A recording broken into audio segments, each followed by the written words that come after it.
My guest today is director, producer, writer, and actress Theresa Godly. Now, she was born in Calcutta with Anglo-Indian and Nepalese heritage, raised in South London, and began acting at the age of 5. After attending the hugely respected Sylvia Young Theatre School, she studied acting at the prestigious Guildford School of Acting.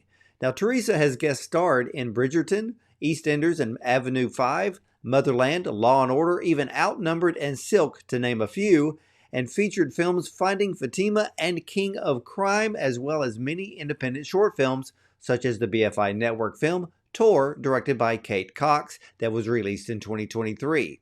Now, Theresa's new short film, which she wrote, directed, and starred in, is The Stranger I Love. It is a powerful, compelling, and heartbreaking short film that focuses on the parental alienation, an unfair, cruel form of abuse. So, ladies and gentlemen, let's welcome the one and the only director, actress Theresa Godly, and I will add her emotionally moving short film, The Stranger I Love, to the show. Welcome, Terry. Hi, Ward. How are you? I'm doing great. Boy, this was a long time coming, wasn't it? I know. Only a year. Only been waiting a year to speak to the great Ward Bond, and the time is finally here. So yeah, very excited. But let's talk about this new short film, The Stranger I Love. It's a film about a very difficult topic. Tell us about it. All right. So The Stranger I Love is about parental alienation. So some people watching this might know what that is. Some people may not, or they may know what it is, but they don't know it's called parental alienation. It is basically where one parent sabotages the parent-child bond between their child and their other parent, usually following a divorce or a split. Sometimes it can actually start happening whilst you're still in a relationship and you're living together, but the relationship's clearly breaking down. And it's basically the coercive control of a child. So you drip feed into that child's ear and into their mind that the other parent is bad or dangerous, or that they don't need that parent's negative influence in their life. If you think of coercive control in an adult to adult relationship, which I think most people know what that is, certainly in England, it's been added to the domestic abuse bill, quite rightly, because it's psychological abuse. When you isolate someone from their friends, their family, you sort of teach that person that, I'm everything you need. You don't need anyone else. Your family are bad. They don't like you. They're no good for you. They don't want what's best for you. I want what's best for you. You kind of control them financially. It's all those things, but happening to a child where you're teaching them that basically, and this happens over a period of, quite a long period of time. It doesn't happen overnight. And there are little signs of it that people should watch out for. If you have an ex-partner that likes to undermine you in front of the child, that's never a good thing. That's teaching the child that they should view you in a negative light. So undermining the other parent, lying about the other parent, teaching the child things that happened to them that never happened, that they know their memories won't recall. Financial control as well can happen if you've got one parent that's significantly wealthier than the other parent. I'm blaming jet lag for this, guys, because I know how to string sentences No, together. you're Okay. good. You're good. So yeah, if one parent is significantly wealthier than the other parent, that can also be a method of control. And yeah, it's a huge problem in America. It's estimated 22 million families cite parental alienation in court, within family court. In some states, it's recognized, in some it's not. I know in Canada recently it's been added to, so coercive control has been added to the domestic abuse bill, and apparently that includes children. Apparently, this is what I've been told by a Canadian lady who's an alienated mother and TV personality herself. So it's a global issue. It's not just a UK issue. I know something about parental alienation. I haven't seen my son for over 5 years now. And that's what led me to writing the script during lockdown, which was a particularly difficult time for everyone, but especially for people like me whose children were suddenly saying they didn't want to see them. They hated them. You know, my son went away on a holiday and everything was fine before that. Everything was absolutely normal. I wish I could tell you something different. And by the time he came back from 3 weeks away, his whole demeanor towards me had changed. He was showing resistance to spending time with me. When I tried to see him, he was saying things like, I hate you, and I don't want to see you, you know, even so far as saying, I wish you would go and die.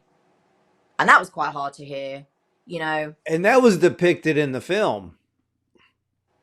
Yeah, I mean, you know what? It's funny. It was not funny, but I, so my son had sent a message to my current partner, my rock, and he said that, well, I know my mum's made a film, so if she goes ahead with it, she won't see me. She won't see me for the foreseeable future.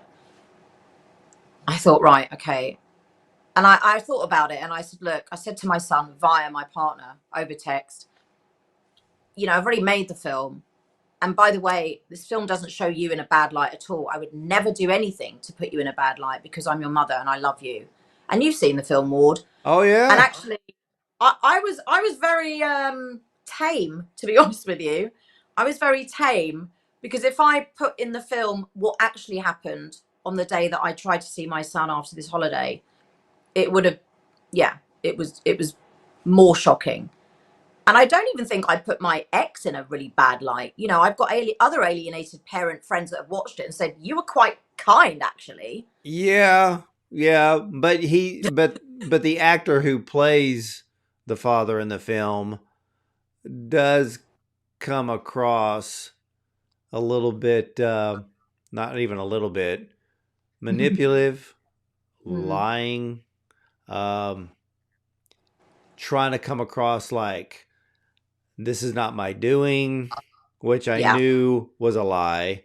And so, yeah, Mm, but it's not like you have to have a knockdown, drag out scene. I'm sure some filmmakers may have, but for you, though, because it's coming from a personal story, do yeah. you feel making this film was a gamble because of the Yeah. relationship with your son? Yeah, definitely.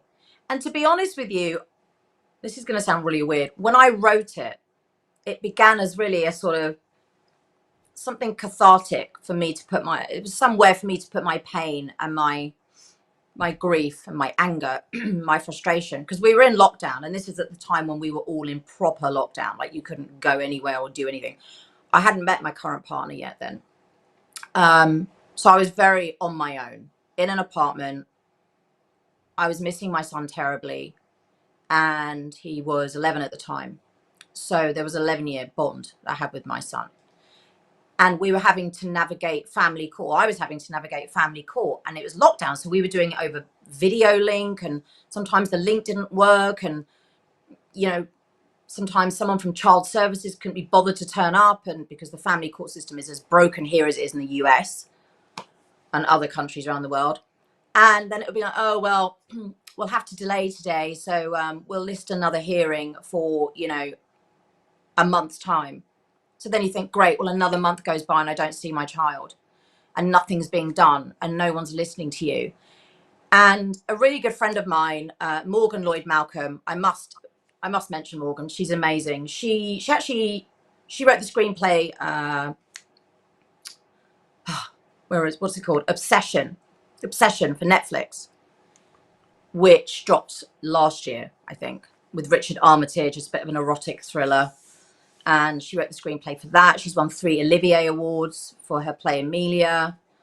She's just written the screenplay for The Wasp with Natalie Dormer and Naomi Harris, which is out now, Amazon, just saying.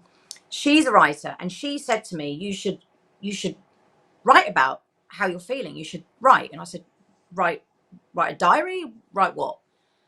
She said, well, yeah, start like that, a diary, or you know, just vomit it all out. Just do a vomit draft. And I said, I don't know how to write a script. I mean, I've never written a script. what do I do? So I spent my money and I downloaded Final Draft, because I'm one of these people, I think if I'm going to do something, I'm going to do it properly.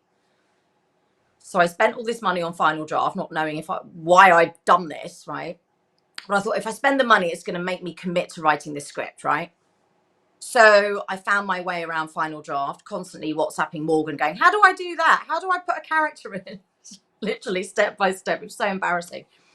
Anyway, I started writing. And I mean, by the time we shot the film, we were on draft 17. So it had gone through quite a few iterations. It had gone through a whole, evolution, if you like. And yeah, and I ended up then crowdfunding. That's a whole marketing job in itself, crowdfunding. And I'd never done it in my life. And it was starting to catch fire, especially within alienated communities, alienated parents. There are many, many Facebook groups from countries all over the world. And I was saying, look, I'm trying to raise money to make this film. It's based on my experience, but I know that it will resonate with so many of you. And, I raised quite quickly, I raised £10,000. So I went into sort of pre-production, if you like. You get to that point where you think you haven't really planned to do something. And then you wake up the next day and you go, oh, this is really happening. Oh, okay. Right, I guess I'm making a film then. So Yeah. when you asked me, was it a risk? It was, but it was like a train on the tracks, and it was just doing its thing. And I didn't stop to think. And you know what, Ward? Because I was so busy with crowdfunding and rewriting and then bringing a team together and thinking, God, I better find a cast and crew, and then you turn around and you go, oh, wait, I'm a producer. I'm producing a film. I've never done that before. I'm just merely an actor. I get my lines, I turn up, I go home. So because I was so busy with all of that, it stopped me ruminating about the situation I was in with my son. So really making this film, I think, saved me in some ways. Not to sound super Well, dramatic. has he seen it? No, he hasn't seen it. There was a point when, when I messaged him back, and I said, look, the film doesn't put you in a bad light. You're judging it. You haven't seen it. I said, I'll send it to you. You can see it. And he just wrote back and said, good luck with your film. And he put film in. So yeah, he hasn't seen it. I hope one day he might. But the thing is, when you're an alienated parent, you can't do anything right. So even if I said, okay, I won't finish the film, I won't put it out there, it doesn't mean my son's going to come back into my life. And to be honest with you, Ward, even though I love my son more than anything in the world, and I would do anything to see him again, I'd do anything even just to have a WhatsApp from him, something, just so I know that he thinks I exist. I'm not someone who's going to be blackmailed. I'm not somebody who can be blackmailed, or, well, if you don't do this, then even for my children, it's not Yeah, who but I I am. agree.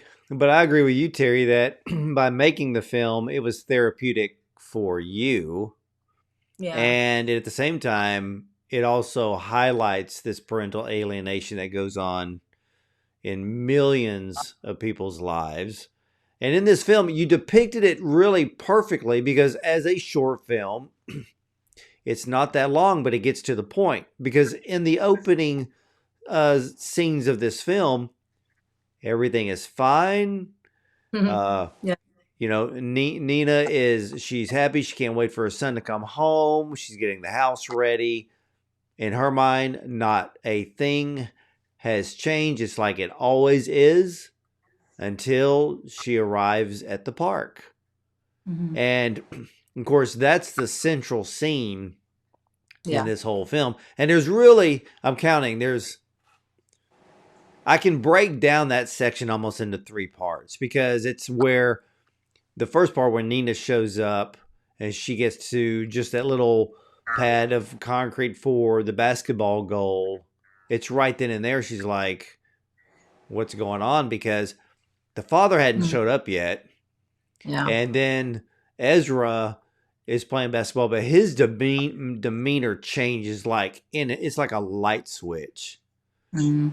And Yeah. then, and it's the look on your face because you portray the emotion in this film perfectly, because it's kind of like you have to go into that scene and get blindsided with no explanation whatsoever. Mm. And Yeah. usually an explanation kind of gives you a reason. And I don't call it closure, but it can kind of feel, because you're like, oh, okay, now I know. But you don't have any of that here. Yeah. And Yeah. that's what happens to millions of parents around the world. Hmm. Yeah. I think, look, I didn't make the film. Well, first, I didn't make the film to gain sort of recognition as a filmmaker. I honestly didn't. Um, I made the film to raise awareness about something which nobody is talking about. If you go back how many decades, nobody was talking about mental health. We didn't know what ADHD was or autism. No one was talking about this stuff. And now it's all anyone can talk about, which is great. You know, parental alienation isn't being spoken about. And there are so many people that oppose parental alienation because they say that it's a term that was made up by an American guy called Richard Gardner, and it enables abusive fathers to get custody of their children by saying, well, she's alienated me from my child. There's so many, it's a very complex subject, which I won't get into here because it's not the right forum. It's a very complicated subject matter. It was quite a challenge to write it as a short film Oh, because it is. I had to pick the moment at which we drop into her life. Do we drop in? Do we see flashbacks of her with him when he was a baby? I personally not a fan of loads of flashbacks as a personal thing. Um, do we drop into her life when it's already been a number of weeks? Do we show courtroom scenes? It's such a hugely complicated subject. I had to really think carefully about where I drop this in. Now, luckily, I actually started writing it as an episodic piece. So I'd written a pilot episode, and I've gone back to the episodic now because it's my dream to get this pitched as a series. And I spoke to a guy in LA, actually, who's an exec producer called Jonathan Benefiel. And he said to me, why don't you write this as a short? After writing it as an episodic, as a pilot. What, as a proof of concept? Well, there's so much to tell with this subject that it was better as a series in my head. It is. And we were in lockdown and stuff. And Jonathan said to me, I mean, he was an EP on Trial of the Chicago 7, on many Oscar winning, you know, shows, films. And when he said write it as a short, I spent all this time writing a pilot. I was kind of exhausted. I was like, oh, why? Why do I need to write a short now? He said, Terry, it's much easier to get a short made than to get a series pitched and greenlit, which I'm sure you can do, but do a short. Trust me. I was like, okay. I opened my laptop up again. Well, And has he seen the film now? I can't remember if he's. No, I don't think he has. I don't think he has. I should just send it to him. I won't Because, ask if he wants to see it. well, I'll because the just thing send it. here's the thing. You're right, because I'm not going to mention his name, but I interviewed an actor who is going through the exact same thing. And his situation is, you can only describe it as brutal. Because in America, the courts don't favor the father.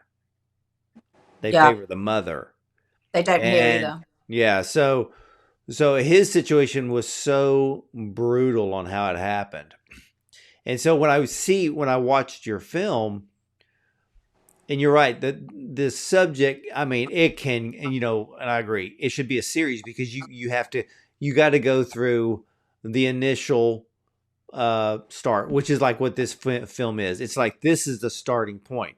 From there, it's kind of like Yeah, what you had said. So many people will, can ask a question as to, well, what do the courts say? What do the lawyers want to do? Blah, blah, blah. So you have all of these legs that come out from yeah, a central location, but this is the central location in this film, because this is where it starts, how it starts. But it was your yeah. portrayal that was so believable, and for people watching, so hurtful. I mean, we hurt for you, because Mm. there's no clue. There was no sign, no inkling, nothing that this was coming. But Yeah. then it comes down to where Ezra gets in the car because I kept waiting for Ezra to go, well, I've decided to go live with my dad. But he never said it. Never, never say, hey, mom, I want to talk to you about something. I'd like to go live with dad for a year or two or whatever. None of that. It was just like, bam, it's over. Don't want to see you again. Treating you like the enemy. But Mm. so Yeah. then so when the father tells Ezra to get in the car, you know, I never, of course, the whoever plays the character of the father, he is not likable whatsoever. And No. even when he pulled into the parking lot, I'm like, yeah, the black car, yeah, that plays well. The villain just showed up. That's how I looked at it. Creeping in, the musical score as well really held that scene really well. A lot of props to Christopher North, who's our composer and music producer. He's brilliant. Yeah, I mean, there is a moment where, and again, this leans into, the ex stirring the pot. When Ezra says, I thought you told her. Why haven't you told Right. her? And then there's this awkward silence. And she's like, told me what? You know? And then he says, I want to live with dad or whatever. I should know what the lines are. I want to go and live with dad. But clearly, the son had asked his dad, look, can you tell mum? And he hasn't done that on purpose. He's engineered this whole situation. He wanted her to be there. He wanted her to. That's why he's sitting in the car, relishing this. It's because he's a narcissist. And that is the one common factor. I'm sure your actor friend will tell you the one common character trait, whether it's the mother or the father doing the alienating, is they're narcissist of the highest order. And I am connected with hundreds of alienated fathers, and what they go through is brutal. Accusations of heinous things that they have never done. Yeah, that's the point. That's the problem with the United States court system. So, Mm. with the actor that I had interviewed about this subject, um, the wife or ex-wife can make accusations that are so false Yeah. that the police show up Oh based on yeah. an accusation that's not even near the truth and not even true at all, but because of the way the court system is designed, the father is always the villain. Mm-hmm. Um, Even and then of course with the many fathers that you have talked to, that they are the parent that's being alienated, and the wife is the bad person. Of course, in this case, on this other side of this other interview I had, she is, and but the court system takes it at face value without investigation, Exactly. and Yeah. that's a problem. That is a huge problem. And when parental alienation is cited by mother or father, because obviously I'm a mother, and I said, look, I know that my son has been manipulated. Look, a child doesn't hate naturally. Children don't hate, they're taught to hate. And when you have a child, everyone out there who is currently separated from their child, having problems accessing their child, or who has a child displaying very strange behavior, like, for example, my son coming back and suddenly not wanting to see me. And I swear to you, Ward, there was no issues. For 11 years, I had the closest relationship with my son. And as I say, he went on a holiday for 3 weeks and there was no issues. And when a child is suddenly rejecting a parent who they previously shared a close relationship with, or even just a normal relationship with, right? Because kids and parents fall out, you have to tell your child off when they're being naughty or they're putting themselves in danger, yada yada yada.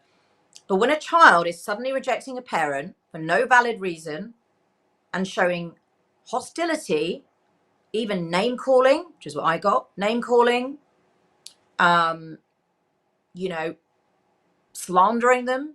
And this is all happening literally out of the blue. You know that that child is being coerced, has been coerced. And it's especially obvious when the other parent, the controlling parent, is making no effort whatsoever to get your child back to you.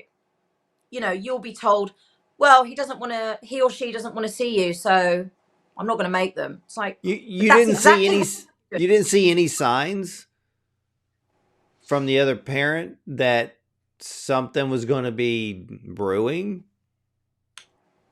There were signs like for example, we split up when my son was 6 weeks old. He was a baby.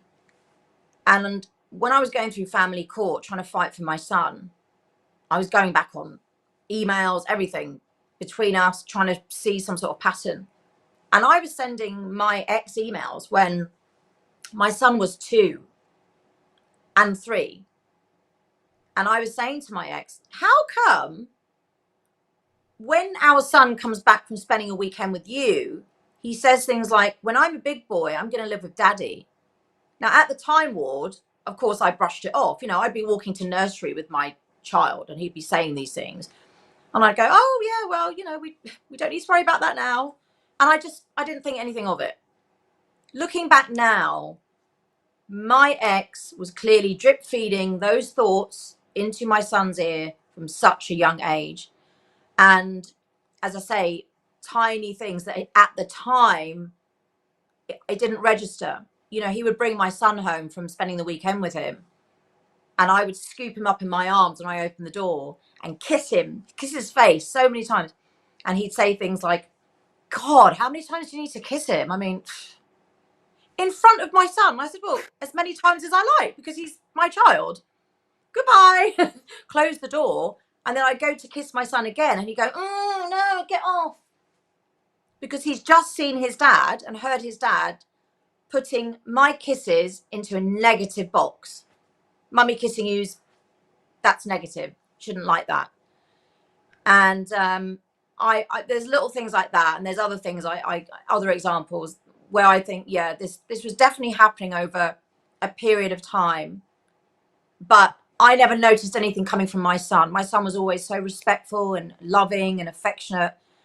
And you always hope that even if your ex-partner tries this manipulation, that it won't work.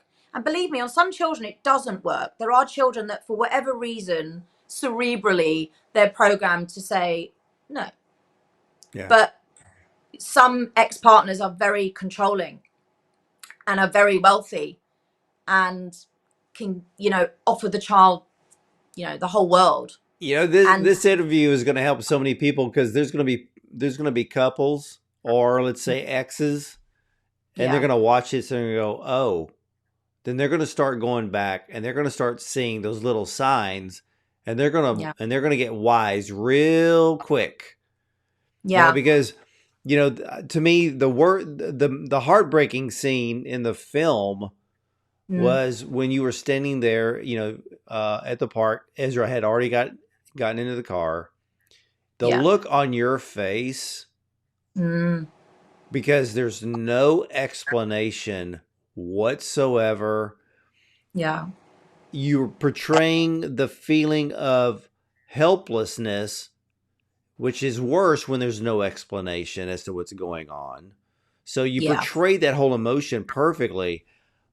But then I noticed something, and then I kept playing the scene over a couple of times, and I'm like, that's manipulation.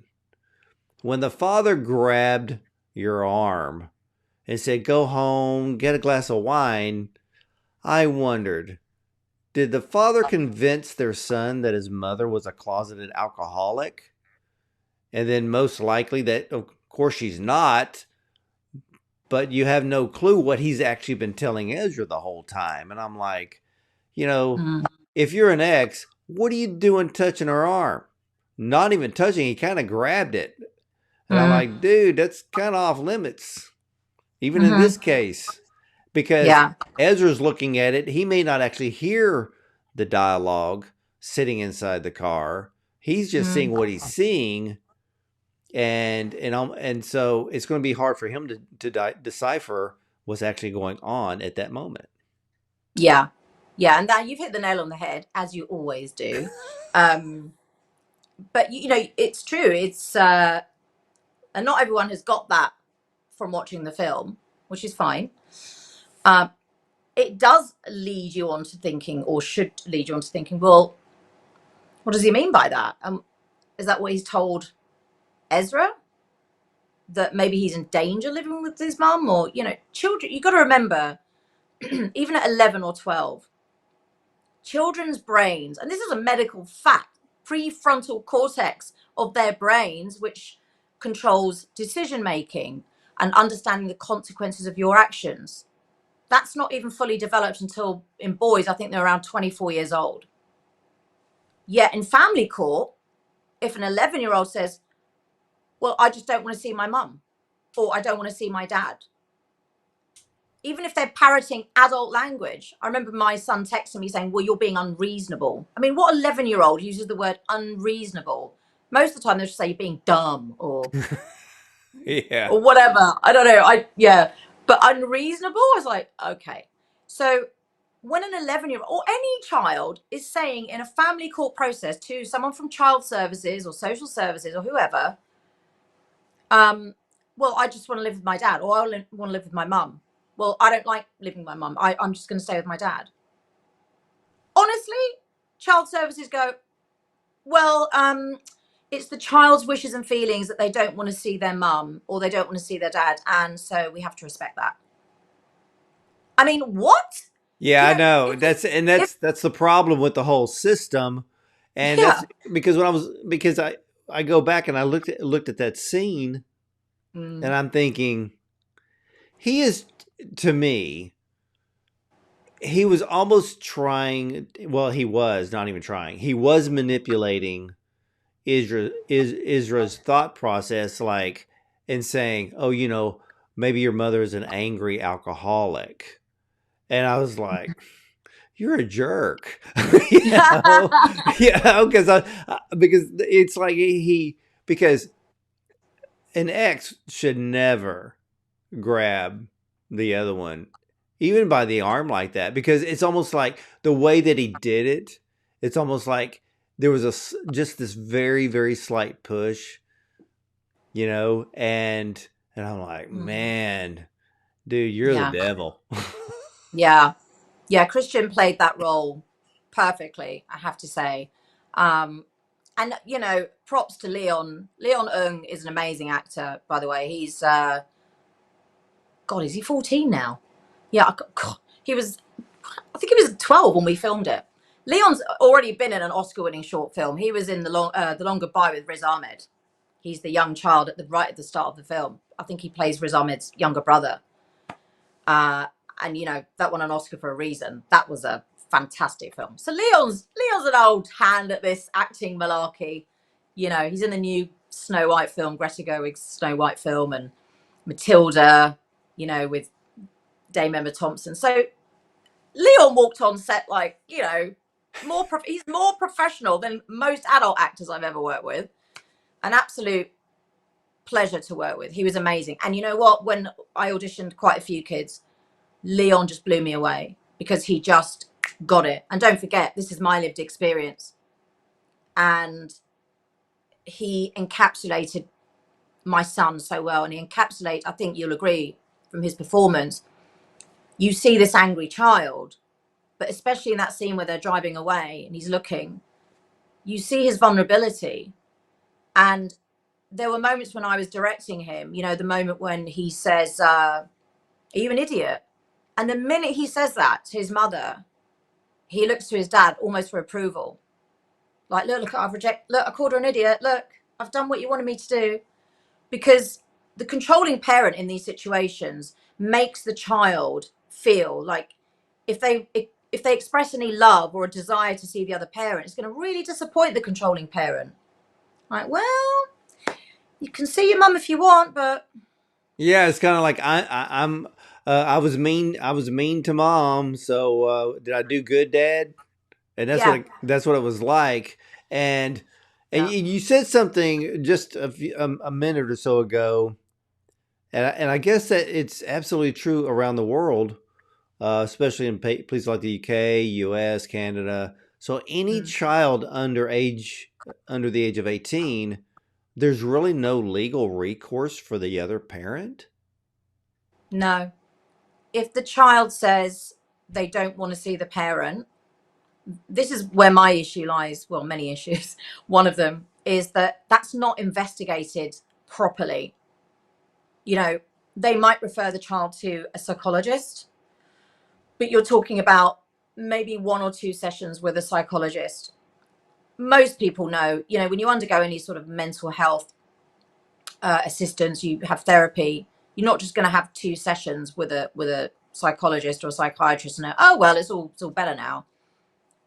The child needs ongoing mental health intervention. But whilst they're having that intervention, unless there is a proven safeguarding concern with the other parent, and there wasn't with me, they did all their safeguarding checks. Even, I won't say to his credit, but even my exit, there was no issue. My son's, it's not like my son was saying, and this is what a lot of fathers get, which is horrible. My son wasn't saying my mum used to beat me or she abused me. There was none of that. So I was absolutely no safeguarding threat whatsoever. Never hurt my son, never would. So I think in those situations where there's no safeguarding concerns, even if the child is saying, but I don't want to see my mum, a judge should bang the gavel and say, don't care. You need to go 50-50 and see your mother. And a lot of people will argue and say, yeah, but then the child will only come back to you, under duress. And I don't care. As long as my child's in the house with me, Yeah, yeah, they I might be agree. No, grumpy I for agree a few with days. you. Yeah, Yeah, I completely agree that the courts need to do a better job, yeah, and they need to have a 50-50 and not playing favorites towards, well, in most cases, the mother usually is the favorite one. It's the fathers that usually get the raw end of the deal.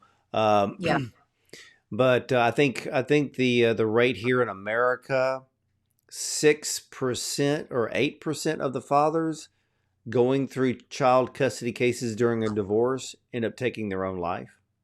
yeah, that is true. Yeah, it's horrific. And this is why I need to make an episodic series. I already started writing it because because an episodic series won't just be about my experience.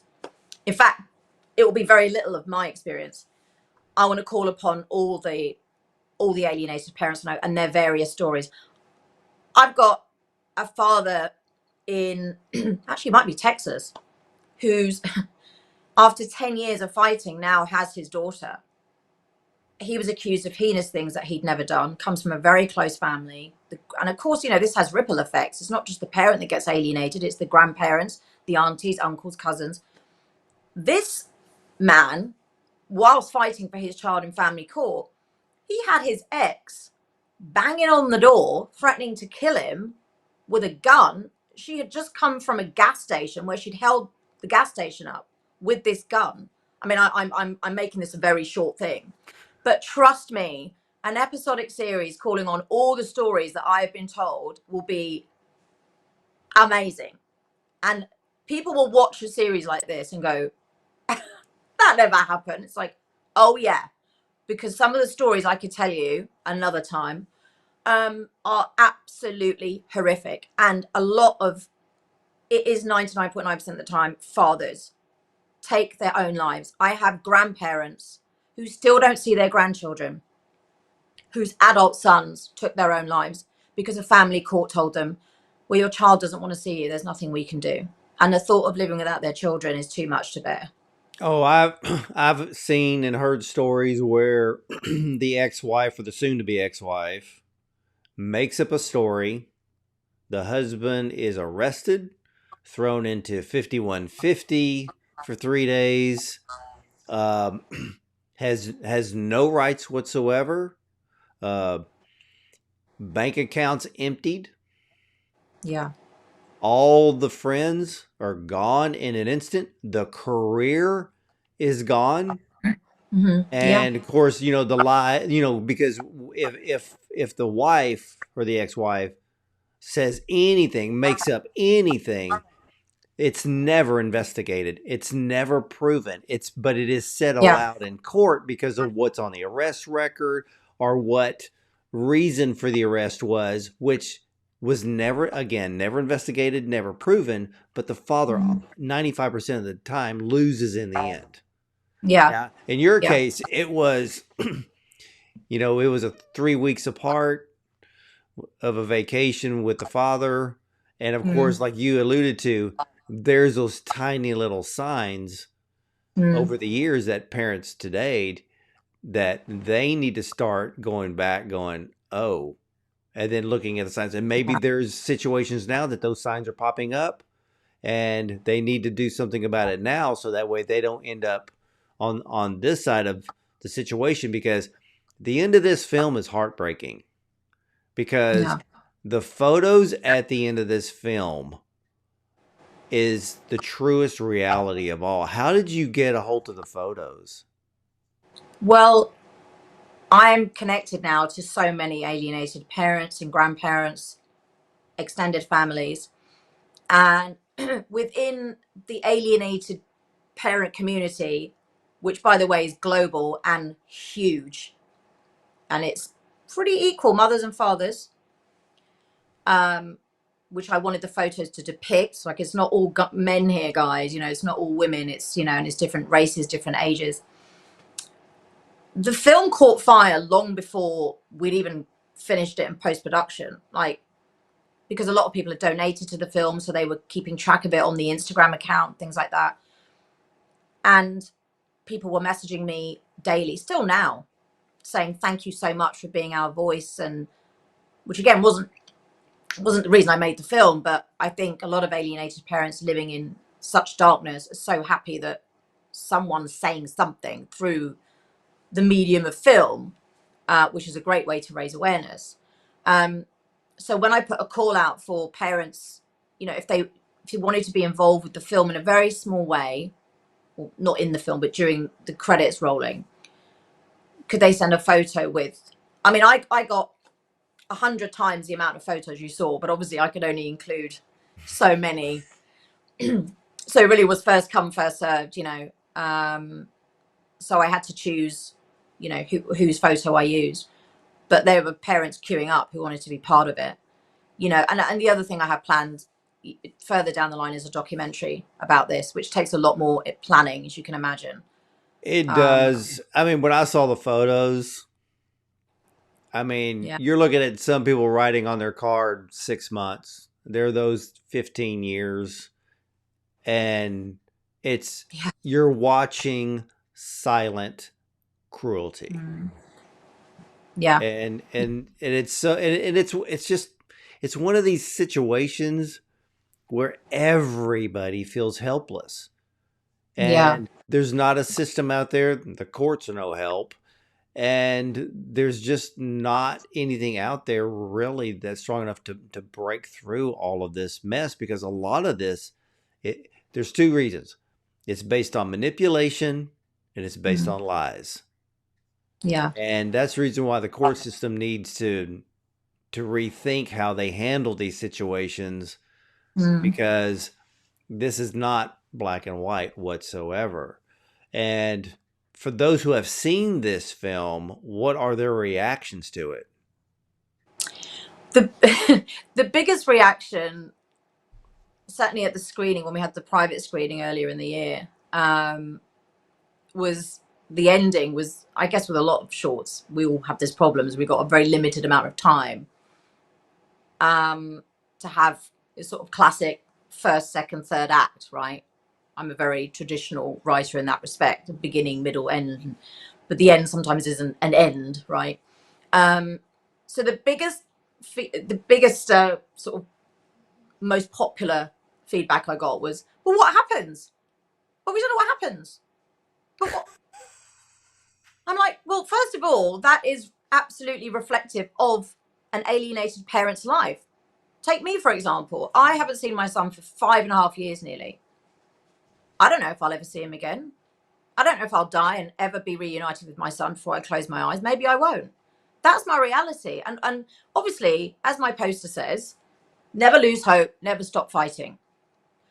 Um, so I will never lose hope. All of us parents, we never lose hope. We always have that hope in our hearts that our children will wake up one day, they'll realize, and it does happen. There are many, many adults who were alienated children who have now reunited with their parents. They're on, on YouTube, for example. There's a YouTube channel called the Anti-Alienation Project, which is a young lady called Maddie, who's American, and she talks brilliant. I mean, she's an absolute brilliant advocate for criminalizing parental alienation. She was alienated as a child. She speaks out a lot about this. In the UK, we have someone called Dr. Ben Hine, who has a PhD. He's written a book about this. He was alienated as a child. So they can speak from the child's perspective. But the reality is, you're left in limbo. There is no ending to an alienated parent's journey, if you like. Sometimes your child returns, sometimes they don't. I may never see my son again. I may see him again. I hope I do. So that ending actually is quite realistic in terms It of. is. It's poignant because, like you said, if you're, with all the questions that you get about this, you have to create a series to Yeah, answer it all, to show what goes on in the midst of it all. But this is a short film, and the ending means it has to leave you with a question mark, because the look on your face in this film at the end is, that's what it is. What yeah, just happened? And then you go back. And so after the park scene, then yeah. then you go back home, and that is even heartbreaking, because the true reality is this house isn't going to be full of life anymore. No, yeah, and we made a very conscious decision with the way we shot certain scenes, and certainly with the grading. I Um, noticed that. I noticed that the grading played into the story, because it's all happy and fresh in the beginning, and then in the end, life was gone. yeah, sucked out of the house and out of her practically. Um, there were there were moments in the film, especially in the park scenes, where our DOP, Damien Paul Daniel, he actually shot the 2022 BAFTA winning short film, The Black Cop. So Damien's one of the best cinematographers, in my opinion, in the business. And I was very blessed that he shot my film. We use something called shift and tilt lenses. So the moments where you have the three of them standing there, almost like a sort of Mexican standoff, a little bit in the park. If you notice, when we're looking at Nina, my character, the world behind her is very blurry. That was done on purpose to symbolize the fact that her world is blurry. She's just like, she's completely confused and hasn't got a clue what's happening here. It's almost like she's having an out-of-body experience. When we cut back to Mark and Ezra, everything's clear in the background. I actually sent the film to one, they shall remain nameless, a film reviewer. He said, well, I didn't like the way it was shot. Oh, sorry, it wasn't a film reviewer. It was a distribution company. He said, it's not really for us, and we didn't really like the way it was shot. It was quite blurry. And I said, yeah, that was done on purpose. And if you knew anything about film, and if you knew anything about cameras and lenses, you'd know that those were shift and tilt lenses. It was an artistic decision made by the DOP and myself. So I did get a bit uppity, I won't lie, because No, no, no, no, no, no. Now this ticks me off, because distributors don't understand filmmakers. Distributors don't understand that when you watch an actual film, and I'm going to use a short film as an example because I've seen over 150 of them this year. When you watch a short film, you have to understand that what you're watching is an art form. yeah, And Storytelling isn't just the actor, it isn't just the camera.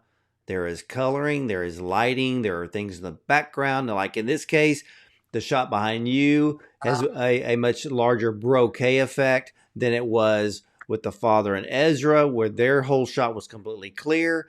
Those are artistic elements that are part of telling the story. Will everybody notice them? No, but they're there because the director Yeah. understands, as well as the DP understands, there's ways to tell a story.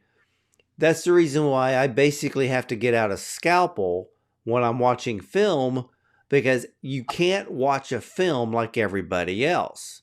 For a distributor to say that, they're a moron, because they're only looking at it from the financial side of thing, which I get. But Right. here's the thing, they're not looking at it like the audience is going to look at it. So the audience No. is going to look at it for what it is. Oh man, that mother got screwed, you know. Yeah. And somebody needs to jerking out that little kid's tail and tell the ex-husband to go take a hike. That's how the audience is going to look at it. But a distributor, they don't know jack about film. Yeah, and to be honest with you, well, I'm you're off my obviously. soapbox now. Oh no, stay on your soapbox. I love it. Join me on mine. This film is powerful. It's compelling. It's heartbreaking. And ladies and gentlemen, parental alienation is the coercive control of a child by one parent against the other. Now, it is psychological child abuse, and it affects children and the parents across the world. See, often failed by family courts, most families remain separated for many years. The devastating effects on the child's mental health are far reaching. Now, for the parents, they are often irreversible, and some take their own lives, as Terry and I discussed today. But most refuse to give up hope of seeing their child again, however long it takes. Now, for those of you, if you live in the UK, you can go to paawareness.co.uk for more information. So that's Parental Alienation Awareness. So you can check them out again. It's paawareness.co.uk for more information. And Terry, again, I want to thank you finally for coming on to the show, but sharing this very compelling, powerful, and again, a very heartbreaking film with me today. Well, thank you for having me on the show, first of all, because I know it's award season. You are crazy busy. And I obviously hope to be back talking about the next film that I'm producing with Mr. Phil Dunn next year, or maybe 2026. But, it's always a joy. And I love watching the interviews. And you are the Don of film reviewers, because you love film. That's evident. You're passionate, and you really take time to understand a film. And I know I speak for all filmmakers when I say how much we all respect you. So thank you. Honestly, it's been a real honor for me. Well, I thank you so much. And I tell you what, I didn't think the world was going to be able to handle with you and I on camera together. But next year, when it's you and me and Phil Dunn together, I don't know. I don't know if Oh, the planet can handle that, but I cannot wait for the brand new film that you and Phil are working on called Fire Lily. I am yeah. seeing the post, I'm reading about it. And ladies and gentlemen, you better get ready, because there is a stunning film that's going to be coming from Terry and Phil. Again, it's called Fire Lily. So we'll just put that little tidbit out there to bait Yeah. everybody. So it's going to be, Firelily.com. Firelily.com. Firelily.com. Just saying. that's it. Well, yeah. So, hey, that's the greatest thing. So, yeah, head over to firelily.com and check it out. And who knows, you may want to make a donation, because I understand that this is going to be an incredible cinematic experience. So we'll just have to wait Yeah. and see what happens. But ladies and gentlemen, I want to thank you for watching. And as for me, you'll either see me at the movies or from the red carpet.